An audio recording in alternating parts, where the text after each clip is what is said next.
नुकतंच महाराष्ट्र विधानसभेमध्ये महाराष्ट्र शेतकरी महिला सक्षमीकरण विधेयक पास करण्यात आलं।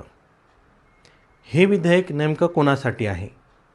ज्या महिला शेतीमध्ये काम करत आहे किंवा शेती संलग्न व्यवसायामध्ये काम करत आहे, जसे की पशुपालन असेल, मत्स्यपालन असेल किंवा इत्यादी, त्यांना सरकारने ओळख देण्याचं ठरवलेलं आहे। त्यांना शेतकरी म्हणून प्रमाणपत्र मिळणार आहे आणि नक्कीच हे विधेयक स्वागतार्ह आहे। यातून नक्कीच समाजामध्ये बदल घडेल, ग्रामीण समाजामध्ये बदल घडेल, कृषी समाजात बदल होईल असं अपेक्षित आहे। पण इथं एक प्रश्न राहतो की जर महिला सातबाऱ्यावरच नसतील तर या विधेयकाचं करायचं काय? कारण सरकारचं असं म्हणणं आहे की या विधेयकामुळे महिलांना निधी उपलब्ध करून दिला जाईल, त्यांच्यासाठी वेगवेगळे धोरणं आपण अंमलात आणू किंवा कार्यक्रम राबवले जातील।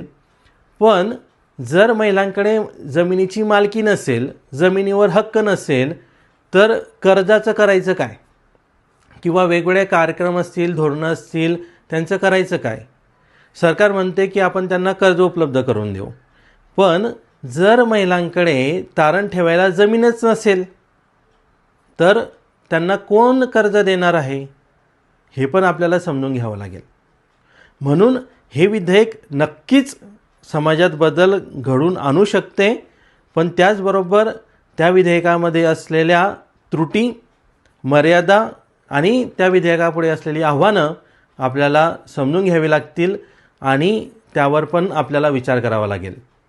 जेव्हा महिलांचा आपण विचार करतो तेव्हा आपल्याला लिंग सर्वसमावेशक धोरण आपल्याला अंमलात आणावं लागते।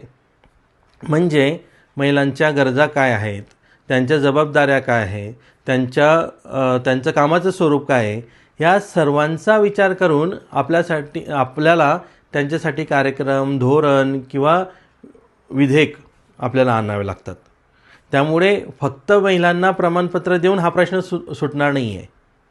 त्यांना निर्णय प्रक्रियेत आणावं लागेल, तरच त्यांना सर्वसमावेशक धोरण आपल्याला करावं लागेल, त्यांना जमिनीवर हक्क द्यावा लागेल आणि तरच आपल्याला त्यांचं आर्थिक दर्जा आपल्याला उंचावता येईल किंवा त्यांचं खऱ्या अर्थानं जे विधेयकामध्ये सांगितलं आहे की सक्षमीकरण आपल्याला करता येईल। यामध्ये आपल्याला असेही दिसून येईल की समाजामध्ये अगोदरच वेगवेगळे कायदे आहे आणि त्यानुसार महिलांना त्यांच्या मालमत्तेवर अधिकार दिलेला आहे, जसे की वारसा हक्क कायदा आहे।